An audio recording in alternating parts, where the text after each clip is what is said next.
qué, aquí una pregunta, ¿no? ¿Por qué las personas hacen o hacemos lo que hacemos, ¿no? ¿Cuál es la causa, ¿no? ¿Por qué un niño es tan rebelde? ¿Por qué un hombre pone en riesgo su familia por 20 minutos de placer sexual? ¿Por qué ese matrimonio que antes parecía tan romántico, pues ahora está siempre discutiendo? ¿Por qué una persona puede estar tan obsesionado con su carrera universitaria o con su carrera profesional? ¿Por qué una niña puede tener tanto miedo de lo que piensen los demás, ¿no? Y es verdad que pues, circunstancias, ambientes, educaciones, pues influyen, ¿no? Pero Jesús da una respuesta a la raíz, ¿no? En todas esas cuestiones que hay.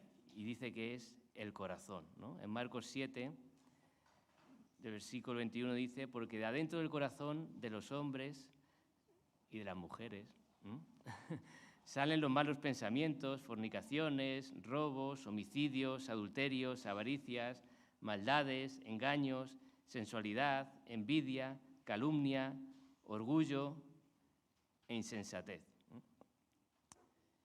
Y en la Biblia se habla mucho del corazón, ¿no? Lo estuve buscando en un programa informático que tengo y hay 752 versículos donde aparece la palabra corazón, ¿no? Lo que pasa es que nosotros, en nuestra época, ¿no? que vivimos, la palabra corazón pues la relacionamos únicamente con sentimientos, romanticismo, ¿no? Hay que ponerle corazón a las cosas, pero en la Biblia tiene un significado mucho más profundo y amplio, ¿no? Y hay un principio hermenéutico que dice que cuanto más se habla de un tema es que es más importante, ¿no? Pues si 752 versículos yo creo que son suficientes para ver la importancia que para Dios tiene el corazón. Y luego hay versículos clave que lo evidencian, ¿no? Adonirán mencionó uno de ellos el domingo pasado, 1 Samuel 16, 7, ¿no? Que Dios no mira como mira el hombre, pues el hombre mira la apariencia exterior, pero el Señor mira el corazón. Si eso es lo que da Dios importancia, es importante, ¿no? O Proverbios 4:23, en Nueva Traducción Viviente, dice, sobre toda cosa guardada, guarda tu corazón. Perdón, eso lo dice en otra versión. Sobre todas las cosas, cuida tu corazón, porque este determina el rumbo de tu vida, ¿no? Una versión más clásica es guarda tu corazón porque de él mana la vida. Pero al final el corazón va a determinar mucho de tus decisiones, de tus acciones, de tu comportamiento. Y en la Biblia la palabra corazón se utiliza para hablar de nuestro interior, de nuestro ser interior, ¿no? Que puede englobar mente, espíritu, alma, emociones, voluntad, vamos, todo lo que hay dentro, ¿no? Porque el ser humano está formado por una parte material, ¿no? La que vemos, el exterior, y otra inmaterial que está dentro de nosotros, ¿no? Yo puedo decir, conozco a Adoniram, y seguro que en vuestras mentes no está, conoce a Adoniram quiere decir que sabe lo que mide, sabe su complexión, sabe el color de sus ojos, no. Conoces a Adoniram, pues conoces sus gustos, lo que le gusta, lo que le apasiona, ¿no? Conoces su corazón, ¿no? Y eso es lo que la Biblia llama corazón, a nuestro verdadero, al verdadero tú, al verdadero yo, al que está dentro de nosotros, ¿no? Y hoy te invito a que me acompañes en esta predicación a que conozcas tu corazón, ¿no? Cada uno no piense en el de al lado, ¿no? Es para que pienses y te ayudes a conocer tu propio corazón. Y para eso, Mateo habla también en el capítulo 15, pero Marcos habla un poquito más extenso sobre este tema. Y nos vamos a ir a Marcos capítulo 7, los 23 primeros versículos. Y vamos a hablar de tres cosas, ¿no? Un corazón alejado de Dios, un corazón pecaminoso y un corazón renovado. Y el primer punto, vamos a leer los primeros 5 versículos de Marcos capítulo 7. Dice así, los fariseos y algunos de los escribas que habían venido de Jerusalén se reunieron alrededor de él y vieron que algunos de sus discípulos comían el pan con manos inmundas, es decir, sin lavar. Porque los fariseos y todos los judíos no comen a menos de que se laven las manos cuidadosamente, observando así la tradición de los ancianos. Y cuando vuelven de la plaza, no comen a menos de que se laven, y hay muchas otras cosas que han recibido para observarlas, como el lavamiento de los vasos, de los cántaros y de las vasijas de cobre. Entonces los fariseos y los escribas le preguntaron: ¿por qué tus discípulos no andan conforme a la tradición de los ancianos, sino que comen con manos inmundas? Bueno, una primera aclaración es que aquí el lavarse las manos no era con el propósito de limpiarse los microbios, ¿no? Porque en esa época todavía no se habían descubierto los microbios, ¿no? Entonces era un tema de higiene, porque los cristianos, los judíos, los musulmanes, todos deberíamos lavarnos las manos antes de comer, ¿no? Pero por un tema de salud. Pero en esta época y en este contexto lo estaba hablando por un tema ceremonial, ¿no? Iban a la plaza y tocaban otras cosas que habían tocado gentiles, entonces se tenían que lavar porque estaban impuras, se tenían que lavar ceremonialmente, ¿no? No tenía otra eso. Y es interesante, ¿no?, y destacable que no le acusa: tus discípulos están quebrantando la ley de Moisés, ¿no? Las tradiciones, ¿no?, es clave, las tradiciones de los ancianos. Vamos al siguiente. Y ahora a continuación, a partir del versículo 6, le continúa diciendo. Jesús le responde, ¿no? Y él les dijo: bien profetizó Isaías de vosotros, hipócritas, como está escrito: este pueblo con los labios me honra, pero su corazón está muy lejos de mí. Mas en vano me rinden culto, enseñando como doctrinas preceptos de hombres. Dejando el mandamiento de Dios, os aferráis a la tradición de los hombres. También les decía: astutamente violáis el mandamiento de Dios para guardar vuestra tradición. Porque Moisés dijo: honra a tu padre y a tu madre, y el que hable mal de su padre o de su madre, que muera. Pero vosotros decís: si un hombre dice al padre o a la madre: cualquier cosa mía con que pudieras beneficiarte es corbán, es decir, ofrenda a Dios, ya no le dejáis hacer nada en favor de su padre o de su madre, invalidando así la palabra de Dios por vuestra tradición, la cual habéis transmitido, y hacéis muchas cosas semejantes a esta. Entonces, primera escena, los fariseos, ¿no?, le dicen: oye, que tus discípulos no se lavan las manos. Y ahora pasa Jesús, dice. Pero fijaros, Jesús no coge ese tema de lavarse las manos, va al corazón del asunto, va a la raíz, ¿no? Va cuál es el problema que tienen estas personas de fijarse más en las tradiciones que en los mandamientos de Dios. Y les suelta una mención de Isaías, ¿no? Isaías 29:13 está basado en eso. Dice: el problema es que vuestro corazón está lejos de Dios, ¿no? Y eso se evidenciaba, esa lejanía de Dios, por su hipocresía, ¿no? Su hipocresía religiosa. Estaban dando mayor prioridad a cumplir mandamientos de personas, las tradiciones, que los mandamientos propios de Dios. Y les da un ejemplo concreto, ¿no? Esto de corbán, que claro, a nosotros nos suena muy poco raro, ¿no? Y es que, por lo visto, si tú tenías pues bienes, ¿no?, bienes materiales, y tú decías: este dinero o estos bienes es corbán, pues era como que lo habías consagrado a Dios y ya no lo podías utilizar para otro asunto, ni siquiera para ayudar a tus padres si tenían una necesidad económica. Entonces decían: tengo que cumplir la tradición, que he dicho que es corbán, y no cumplir el mandamiento de Dios, que es honrar a mis padres, ¿no? Por eso dice: astutamente os habéis creado esa ley para no tener que cumplir la ley de Dios, ¿no? Y es que muchas veces, pues, cumplir las leyes de las personas nos es más fácil que cumplir los mandamientos de Dios, ¿no? Y somos, como dice aquí, astutos, ¿no?, para engañarnos a nosotros mismos, ¿no? Recuerdo así, recientemente, mientras preparaba esta predicación, le surgió un problema a una mujer, ¿no?, que es de otro país, no hablaba el idioma y tal, y es que tenía que venirle a arreglar la lavadora o a cambiársela. Pero tenía la vajilla, lo típico, ¿no?, la vajilla, la lavadora encima de la vajilla o la vajilla encima de la lavadora, no me acuerdo.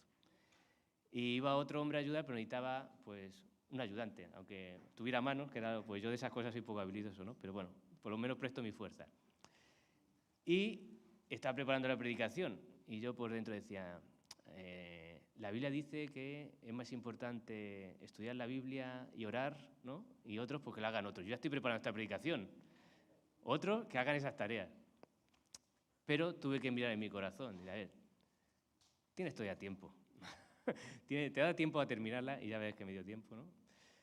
A terminarla. Entonces me di cuenta, ¿no?, que astutamente, usando versículos bíblicos, como usa Satanás, ¿no?, como la tentación a Jesús, quería astutamente librarme de un mandamiento de Dios por cumplir un mandamiento que me había puesto yo, ¿no?, de no tengo tiempo para esto, ¿no? Y los fariseos hacían algo parecido, ¿no? Estas cuestiones de agradar o esas leyes, ¿no?, humanas en lugar de Dios mostraba sus verdaderas motivaciones, ¿no? Y por eso es importante, para conocer nuestro corazón, ver nuestras motivaciones. Y hay un versículo, Mateo 6:1, ¿no?, que nos ayuda a este aspecto, ¿no?, preguntándonos qué nos motiva cuando hacemos lo que hacemos. Fijaros, Mateo 6:1, ¿no?, dice: cuidad de no practicar vuestra justicia delante de los hombres para ser vistos por ellos. Y a continuación muestra pues, el tema de ayunar, de dar ofrendas y de orar. Jesús les echa en cara con qué motivación oraban, con qué motivación ofrendaban y con qué motivación ayunaban. Y era simplemente para que los demás les vieran qué santos eran, qué buenos eran, qué espirituales. Por lo tanto, ellos tenían una ley implícita, ¿no?, que era: yo no ayuno, yo no oro. ¿Cuál era el otro? Yo no ofrendo para honrar a Dios, para dar gloria a Dios. Yo lo hago para honrarme a mí, ¿no? Yo lo hago porque tengo una ley que es: debo tener una buena reputación delante de los demás para que me admiren. Por ello la pregunta para nosotros es la que pongo ahí, ¿no? ¿Qué te motiva a ti para realizar las cosas que haces? ¿Qué leyes humanas hay en tu corazón que das prioridad frente a cumplir las leyes de Dios, ¿no? Y he puesto ahí algunos ejemplos, pero cada uno que ponga sus propios ejemplos, ¿no? Uno es: ¿por qué vengo a la iglesia? ¿Para agradar a mi familia? ¿Para quedar bien con mis amigos? Si viviera solo, ¿iría a la iglesia? A lo mejor no.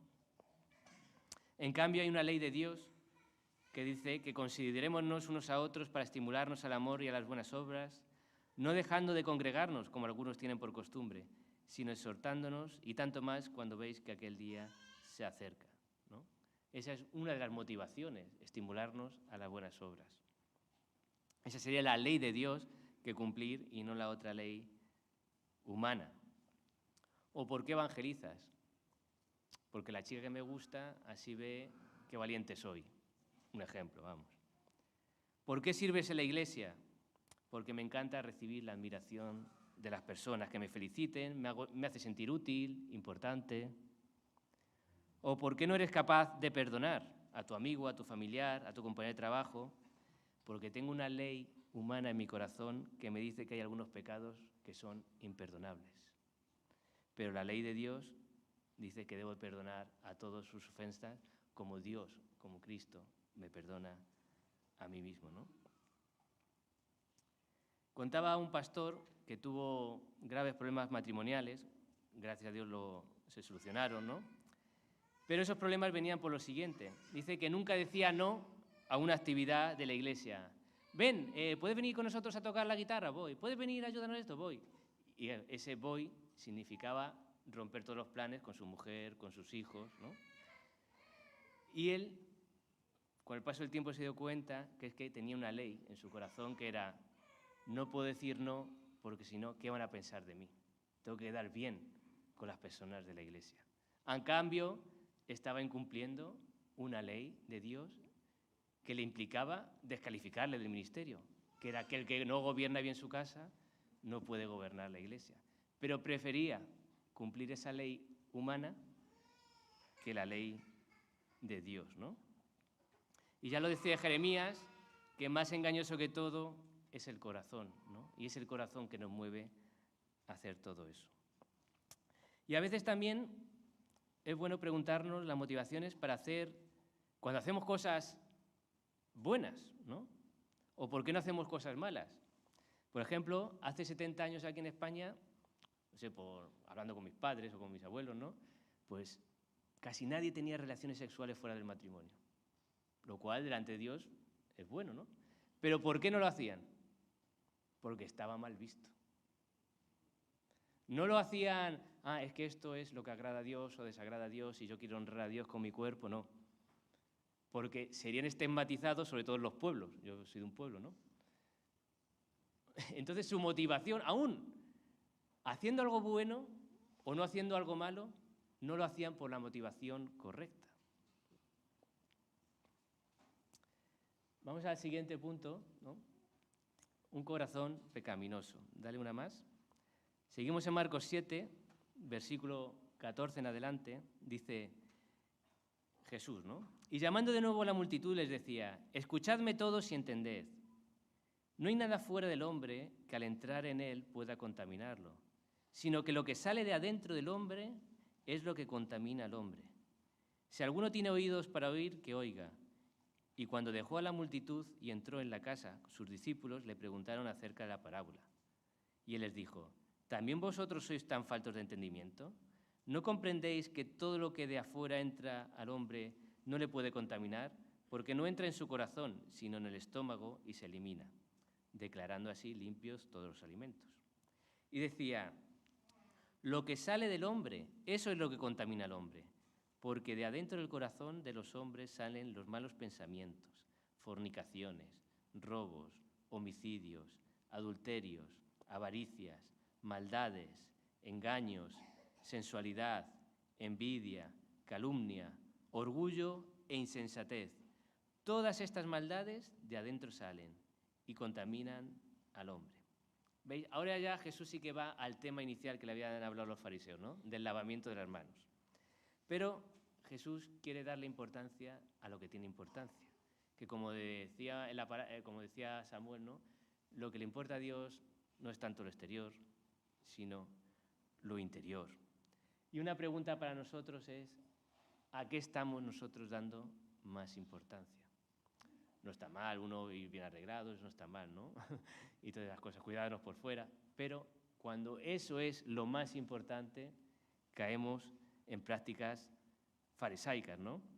Por ejemplo, pues me puede importar mucho, oye, que todos vean que mi familia es perfecta, ¿no? Los niños bien arreglados, que se comporten bien. Compórtate bien, a ver qué van a pensar de nosotros. A ver si van a creer que soy un mal padre que consiento a mis hijos. Cuando me importa más eso, ¿no? Que el corazón de mis hijos, pues a veces no le corrijo como debiera corregirle, porque a ver qué van a pensar los demás, ¿no? Cumplo más esa ley humana que la de Dios. Nos esforzamos más por tener esa fachada bonita que la casa por dentro, ¿no? A lo mejor, pues eso, por fuera, esta familia es ideal, y luego en nuestra casa es un desastre, un caos, donde nadie quiere estar, ¿no? Como decía Shakespeare, ¿no? Que la vida es un escenario, ¿no? Y cada uno queremos hacer nuestra mejor actuación para que nos vean los demás. Pero acabaríamos como los fariseos, como los escribas, y este pasaje tan duro que les dio Jesús en Mateo 23 dice, «Ay de vosotros, escribas y fariseos, hipócritas, porque limpiáis los de afuera del vaso y del plato, pero por dentro estáis llenos de robo y de injusticia. Fariseo ciego, limpia primero de dentro del vaso y del plato, para que también lo de fuera quede limpio. Ay de vosotros, escribas y fariseos, hipócritas, porque sois semejantes a sepulcros blanqueados, que por fuera a la verdad se muestran hermosos, pero por dentro están llenos de huesos de muertos y de toda inmundicia. Así también vosotros, por fuera a la verdad os mostráis justos a los hombres, pero por dentro estáis llenos de hipocresía e iniquidad». Lo que importa, ¿no?, es lo de dentro. Y fijaros al principio, si limpias por dentro el vaso, por fuera estará limpio. Por eso la clave está en nuestro corazón y lo demás por añadidura, ¿no? Y una pregunta, ¿no?, para nosotros, ¿qué contamina, qué está dañando tu relación con Dios, ¿no? Porque es de eso que sale el corazón. Quizá, dale al siguiente, no todas estas cuestiones que enumera aquí Jesús son igualmente el mismo nivel aplicables a ti, ¿no? Y vamos a ir uno por uno muy brevemente. Pero piensa en tu corazón, ¿no? De todas estas cosas, ¿qué es lo peor que está para tratar de ir a esa raíz, ¿no? Que está contaminando luego tu relación con otras personas y con el propio Dios, ¿no? Malos pensamientos. Estas son todas las cosas, ¿no?, que Jesús enumera que salen del corazón. No es una lista exhaustiva, pero son unas cuantas, bastantes, ¿no?, que nos dan para pensar. Malos pensamientos que salen de nuestro corazón. Esos malos pensamientos yo he puesto como 3 tipos, pero podrían ser otros, ¿no? A veces tenemos pensamientos catastrofistas, ¿no?, que todo va a salir mal. Ante cualquier adversidad económica, laboral, familiar, siempre ya pensamos que esto ya es el fin, que va a ser el caos, ¿no? Esto lo dicen también fuera de la Biblia, secularmente, ¿no?, que a veces nos preocupamos, el 90% de las cosas que nos preocupamos luego no ocurren, ¿no? Pues así somos también nosotros. ¿Y esto qué genera luego en la persona? Ansiedad, depresión, y todo ello es una falta de confianza en Dios, ¿no? Una falta de esperanza en Dios en el futuro. A veces esos malos pensamientos son pensamientos de incredulidad en el Dios que se describe en la Biblia. Es que si me ocurre esto, Dios no es bueno. Dios no puede ser justo y bueno, porque fíjate a aquel que no cree en Dios cómo le va la vida y mira cómo me va a mí. Malos pensamientos que salen del corazón. O incluso parece o Dios no existe o Dios no es bueno, porque fíjate lo que está ocurriendo en mi vida o en la de mi familiar. Y luego pensamientos de crítica destructiva y odio, esto sobre todo con otras personas, ¿no? Pensamientos de odio, de amargura. Empiezo a recrear mi mente conversaciones que nunca existieron o dándole vueltas a pensamientos, a conversaciones. Y seguro que me dijo esto, por lo otro, pues cuando me la vuelva a encontrar le voy a decir tal. Y como me diga esto, te montas aquí una telenovela, ¿no? Pero eso te lleva a una crítica y malos pensamientos contra esa persona. Fornicaciones, ¿no? Fornicación en la Biblia no solamente es tener relaciones sexuales cuando no estás casado, ¿no? Es cualquier impureza sexual, cualquier actividad sexual ilícita, ¿no? Por ejemplo, ver pornografía. Eso es fornicación, ¿no? ¿Y qué busca mi corazón? Busca placer, ¿no? Pero en lugar de buscarlo en Dios, lo busca en esas actividades sexuales ilícitas que destruyen mi vida y mi relación con Dios. Robos, ¿no? ¿Por qué robamos? No, yo no robo, ¿no? Es que robar no solo es meter la mano en la caja de dinero, es dejar a lo mejor de pagar los impuestos que tienes que pagar, o de conseguirte material de una forma ilegal que sabes que tenías que pagar, pero prefieres ahorrarte, ¿no? Pues una de las razones es porque quieres ganar más o gastar menos, ¿no? ¿Por qué?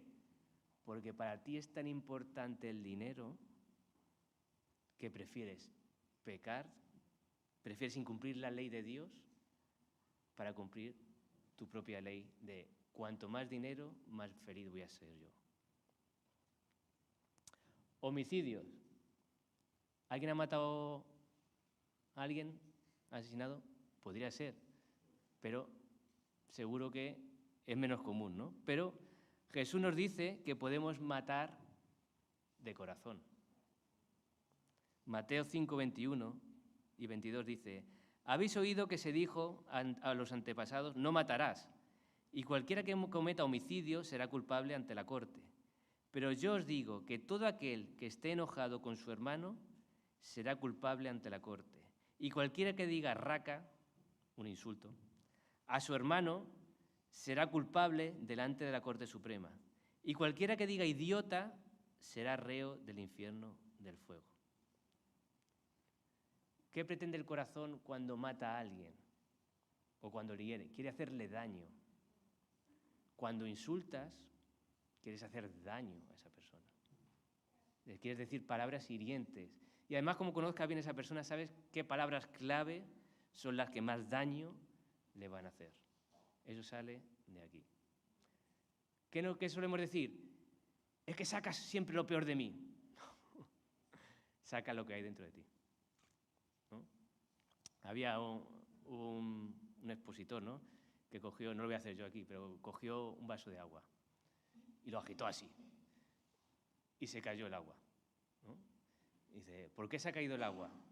Y dice, hombre, ¿por qué lo has agitado? Dice, sí, pero no. Dice, porque dentro del vaso había agua. Si hubiera habido Coca-Cola, hubiera caído Coca-Cola, ¿no?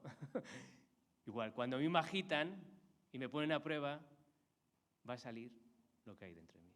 Por eso cuando agitas por el mismo motivo a dos personas, no las dos reaccionan igual, porque en un corazón sale una cosa y de otra sale otra cosa, ¿no? Adulterios.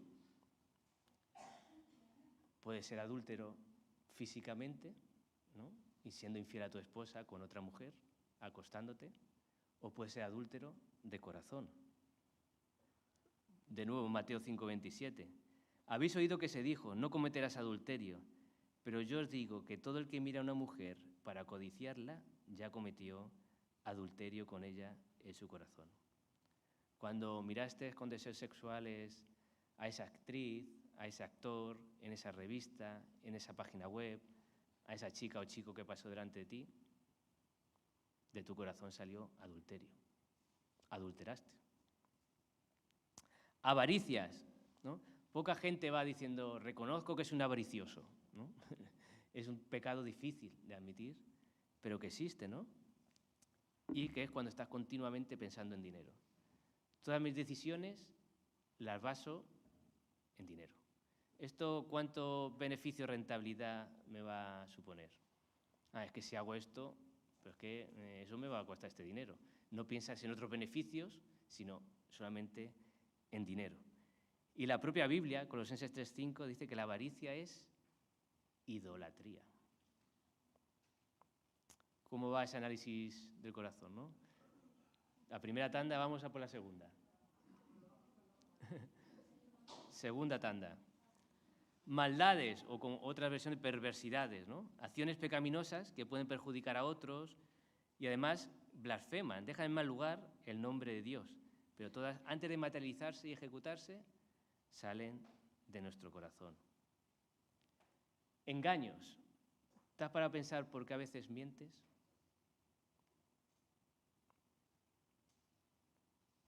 Muchas veces por proteger tu reputación, ¿no? ¿Quieres conseguir algún beneficio o evitar algún perjuicio? Pero como decía Jesús, a veces somos muy astutos. Dices, yo no miento, pero cuentas la verdad. Ante un juicio no te dirían que has mentido, pero cuentas de tal manera la verdad porque quieres que el que te escucha no entienda toda la historia. No sé si me entendéis, ¿no? Te voy a contar de tal manera para que yo no mienta técnicamente delante de Dios, pero que la otra persona se haga una idea, pero no la idea real de todo lo que ocurrió, porque si no voy a tener algún perjuicio, a ver qué va a pensar de mí, o qué me puede ocurrir en mi trabajo, donde sea. Y una derivada de la mentira también es, fíjate lo que ocurre, ¿no? Cuando tú mientes, confías más en los beneficios que vas a obtener a través de esa mentira que en los beneficios que Dios te pueda dar diciendo la verdad. Confías más en el poder de tu mentira que en el poder de Dios. Por eso mientes si no dices la verdad, porque la mentira también puede ser un ídolo. Sensualidad, ¿no? Preguntas para cada uno de nosotros, ¿no? ¿Por qué te vistes de la manera que te vistes? ¿Por qué subes fotos en las redes sociales de una forma sensual?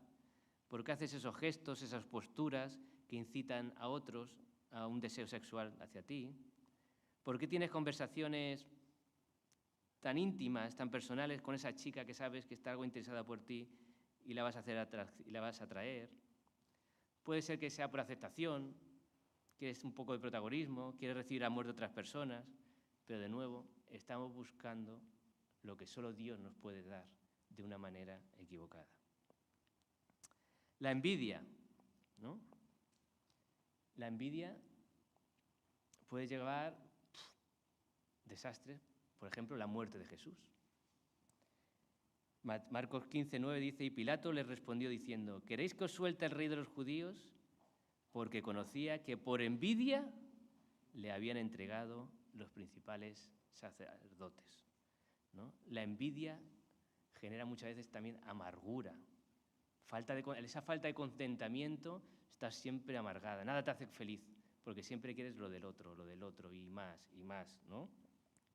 Y te lleva incluso a desear que a otras personas le vayan mal las cosas. Todo eso del corazón. y muchas veces deriva en la crítica recurrente y la calumnia de otras personas. Uno no lo admite, pero de raíz muchas veces en esa calumnia, en esa crítica, hay algo de envidia. El orgullo. ¿Por qué es más importante cumplir para mí la ley humana de no se merece que lo perdone a la ley de Dios que dice perdona a los que te ofenden como Dios te ha perdonado tus ofendas, ¿no? El orgullo nace de un corazón que se considera muchas veces superior a los demás, pero como dice Pablo en Romanos, ¿no? Que nadie tenga más alto concepto de sí que el que debe tener. El orgulloso, cuando tiene éxito, ¿qué hace? Alardea. Está hablando de cualquier tema y por arte de magia te saca otro tema para demostrarte lo que consiguió, lo que hizo. Lo que pasa es que cuando fracasa, su reacción lo que suele ser es hacer que otros sientan lástima de él, ¿no? Se autolastima, que mira, pobrecito, es que mira lo que me ocurre. Y siempre con el mismo patrón, ¿no? Porque claro, su orgullo no le admite nunca su equivocación o que a él también le ocurren ese tipo de cosas. Y por último, la insensatez. Pues toda aquella decisión contraria a los mandamientos de Dios es una insensatez que muestra un corazón que se ama más a sí mismo y tiene más fe en sí mismo que en el propio Dios. Dale una más. Y como dice el versículo 23 de Marcos 7, ¿no? Dice que todas estas maldades que hemos visto salen de adentro y contaminan al hombre. Algunas filosofías humanas, ¿no? O psicologías, algunas ramas de la psicología, normalmente dicen que el problema de todo lo que nos ocurre está fuera de nosotros. Son circunstancias, y hay circunstancias adversas, nadie puede negar eso, ¿no? Enfermedades, problemas. Estamos en este mundo y en este mundo hay aflicciones. Pero siempre esa queja y esa responsabilidad está fuera de nosotros. Y todo dice que la solución está dentro de ti. El poder está dentro de ti. Está dentro de ti. Si tú quieres, puedes. Empodérate y podrás, ¿no? Hasta en muchas canciones de Disney, pues, predican esto, ¿no? Pero fijaros, la palabra de Dios dice lo contrario. Dice, el problema está dentro de ti, pero la solución está fuera, en Dios, ¿no? Y así fue, por ejemplo, en el caminar del desierto del pueblo de Israel. Deuteronomio 8:2 dice, y te acordarás de todo el camino por donde el Señor, tu Dios, te ha traído, por el desierto durante estos 40 años, para humillarte, probándote, a fin de saber lo que había en tu corazón, si guardarías o no sus mandamientos. Y es lo que ocurre con todas las circunstancias que hay alrededor nuestro, que prueban y evidencian lo que hay de nuestro corazón. Yo creía que era una persona paciente, pero cuando tienes niños pequeños te das cuenta que no eres tan paciente como creías. ¿No? Eso estaba ahí, pero no había nadie que me había agitado lo suficiente. Pues eso nos pasa en nuestros avatares diarios. Y todo esto no es, venga, salid con este peso que os he dejado en vuestras espaldas, no. Esto es, hay que conocer nuestro corazón, pero Dios en su palabra nos muestra también cómo podemos salir, ¿no?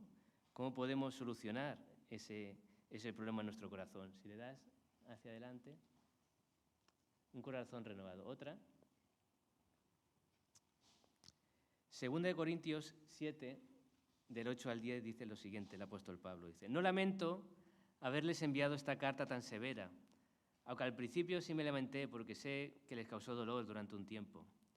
Ahora me alegro de haberla enviado, no porque les haya lastimado, sino porque el dolor hizo que se arrepintieran y cambiaran su conducta. Fue la clase de tristeza que Dios quiere que su pueblo tenga, de modo que no le hicimos daño de ninguna manera, pues la clase de tristeza que Dios desea que suframos nos aleja del pecado y trae como resultado salvación. No hay que lamentarse por esta clase de tristeza, pero la tristeza del mundo, a la cual le falta arrepentimiento, resulta en muerte espiritual. Y para ti que tienes ese corazón alejado de Dios, ¿no? Que nunca has dado ese paso de cambiar de vida y de acercarte al Señor, pues es un buen momento, ¿no? Quizá ese dolor que puedes estar atravesando, esas circunstancias adversas, son las que Dios ha permitido para que te acerques a Dios, te arrepientas de tus pecados, de esa vida vivida a tu manera, de ese corazón, pues, viviendo a su manera, a lo que te apetecía en cada momento, y decir, Señor, yo me arrepiento de verdad que quiero cambiar y ayúdame, confío en que tú tienes esa solución. Y es así, Dios en su palabra no solo pone la carga del pecado, simplemente el pecado te muestra la necesidad que tienes de acercarte a Dios. Y si tú ya has dado ese paso, pues sigues necesitando el Evangelio. Seguimos cada uno de nosotros necesitando el Evangelio, que Él nos siga perdonando esos pecados y que nos capacite, ¿no?, para cambiar y para superar esos problemas que hay en nuestro corazón, que no se solucionan con una cirugía en el quirófano, sino solamente en el quirófano del Señor, ¿no? Decía el puritano John Owen que o matas al pecado o el pecado te mata a ti, ¿no? Y la pregunta, ¿te gustaría cambiar? Pues el Señor puede cambiar, ¿no? Yo voy a dar una serie de pasos que no son unos pasos mágicos, pero están basados en algunos pasajes de la Biblia y a mí me han servido para darme cuenta de estos pecados y de cambiar, ¿no?, y de seguir avanzando en nuestro crecimiento de ser más parecido a Cristo, y os los comparto con vosotros. Dice Lucas 6, 43 al 44, el primer paso, ¿no?, es identificar lo que está mal en mi corazón. Y dice Lucas así, no es buen árbol el que da malos frutos, ni árbol malo el que da buen fruto. Pues todo árbol se conoce por su fruto, ya sé que no se cosechan higos de los espinos, ni de las zarzas se vendimian uvas. No sé si alguno de vosotros ha ido a ver algún partido de fútbol entre iglesias, entre cristianos. ¿Alguno? Podéis levantar la mano. ¿Alguno lo ha visto? ¿Qué salía de esos corazones? Salía insultos, patadas, empujones, codazos, insultos al árbitro, yo lo he visto. Incluso árbitros no cristianos, yo me estaba muriendo de vergüenza. Sale lo que hay aquí. Solo necesitas agitarte un poquito. Agitarte y tocar donde están tus ídolos, lo que más amas. Y aquí pongo un ejemplo, ¿no? Veis a la izquierda un árbol, pues, frondoso, con sus frutos, con su árbol, que ese es el árbol bueno, que da buen fruto. Y aquí está, ponte tú en ese árbol. Yo me he puesto alguna vez, ponte tú en ese árbol. Y vamos a poner un ejemplo. Imagínate, 12 menos cuarto de la mañana, un domingo. Como yo soy hombre, pongo el ejemplo del punto de vista del hombre, ¿no? Ya en el coche, delante de la puerta, esta mujer, y llegamos otra vez tarde. Y que no llega. Y llega ya a las 12:05. Eso sí, súper arreglada, súper maquillada, súper mona. Claro, tú estás que explotas, ¿no? Pues depende ya, esto depende de carácter, ¿no? Si tienes un carácter explosivo, pues la gritas, la dices palabras. Y si eres más introvertido, pues el castigo del silencio. Que para una mujer es un castigo. ¿No?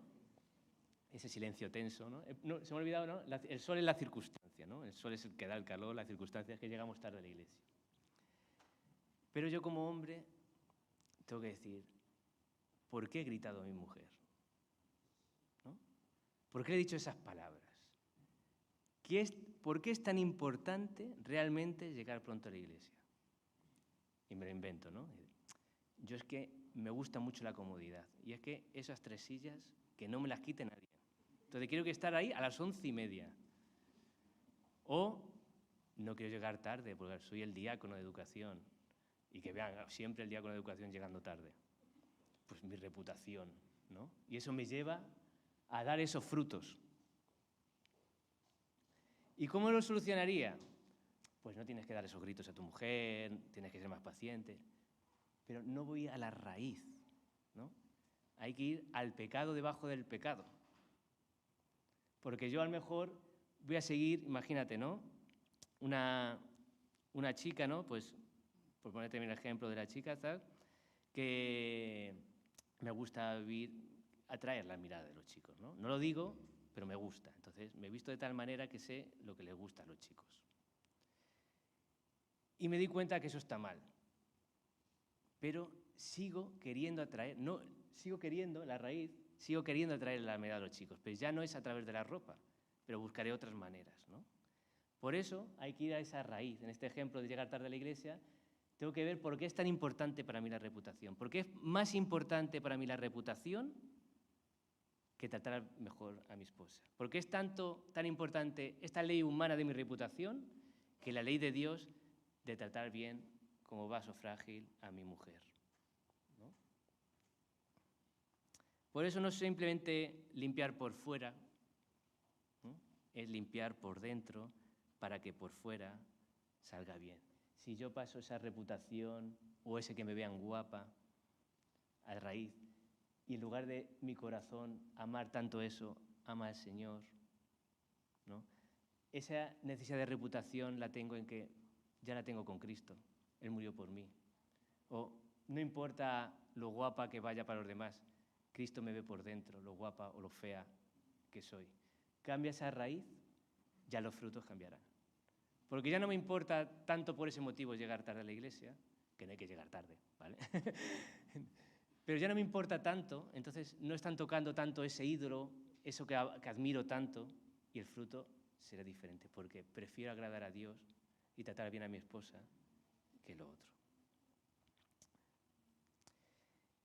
Pero esto no es tan fácil. Bueno, no es que es tan fácil, es que es imposible cambiar tu corazón, ¿no? Esto es como... Yo puedo decir, no me gustan las acelgas y no como acelgas nunca. Pues decir, venga, voy a cambiar, voy a comer acelgas. Y puedo comenzar a comer acelgas, pero lo que no puedo hacer es que me gusten las acelgas. Aunque bueno, a lo mejor las papilas gustativas, ¿no? Se pueden acostumbrar con el tiempo, pero no puedo cambiar lo que verdaderamente amo, ¿no? Por eso necesito la ayuda de Dios. Y el primer paso es arrepentirme, ¿no? Reconocer lo que hay en mi corazón, reconocer mi pecado y pedir ayuda a Dios, ¿no? Mostrar mi bancarrota espiritual en ese asunto y decir, Señor, admito este pecado que hay en mi corazón y necesito tu ayuda.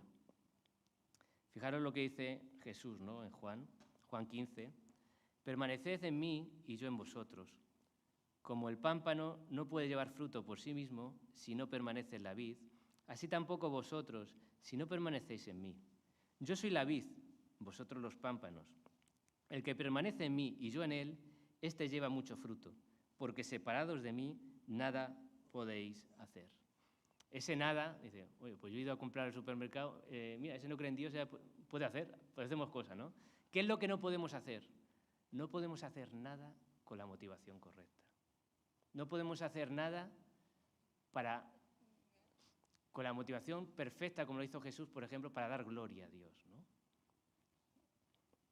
No puedo hacer nada con un amor puro, con un amor real, con las motivaciones correctas. Y ese es el fruto que agrada a Dios, ¿no? El siguiente, paso 3. Y luego Dios ha puesto a nuestra disposición herramientas y medios que Él utiliza para ese cambio de corazón. Muchas veces ponemos uno de los instrumentos en la oración, simplemente oras y ya está, ¿no? Pero qué bueno que tenemos más de un recurso para tanto identificar esos problemas que hay en nuestro corazón como para que Dios los utilice para cambiar nuestro corazón. Por ejemplo, la lectura, reflexión y aplicación de la Biblia. Y lo pongo a propósito no solamente la lectura, ¿no? Porque siempre en una lectura superficial te quedas en nada. Fijaros lo que dice Hebreos 4:12. Dice, porque la palabra de Dios es viva y eficaz, y más cortante que cualquier espada de 2 filos. Penetra hasta la división del alma y del espíritu, de las coyunturas y los tuétanos, y es poderosa para discernir los pensamientos y las intenciones del corazón. A veces no somos capaces nosotros de discernir lo que hay en nuestro corazón, nuestras verdaderas motivaciones. Pero cuando eres confrontado con la palabra de Dios, dices, no me había dado cuenta yo antes de esto, ¿no? Alguno ha dicho, dice, la Biblia no es un libro que tú lees, es un libro que te lee a ti, ¿no? saca, te ayuda a ver lo que hay dentro de ti. Pero por supuesto esto tampoco se consigue con una lectura ritualista y superficial de ya me he leído mi capítulo de la Biblia hoy. No es eso, ¿no? Es una lectura, es una reflexión sobre algún tema concreto que te puede impactar, que aplica, es a lo mejor a lo largo del día ir reflexionando, o cuando lo has leído y ves un suceso donde lo puedes aplicar, ¿no? Es rumiar, ¿no?, en tu cabeza la palabra de Dios. Por supuesto, orar a Dios, ¿no? Fijaros, Salmo 139. Examíname, oh Dios, y conoce mi corazón. Pruébame y conoce mis pensamientos, y ve si hay en mi camino de perversidad, y ve si hay en mí camino de perversidad, y guíame en el camino eterno, ¿no? Pedir ayuda a Dios también para identificar qué hay en mi corazón que debe ser cambiado.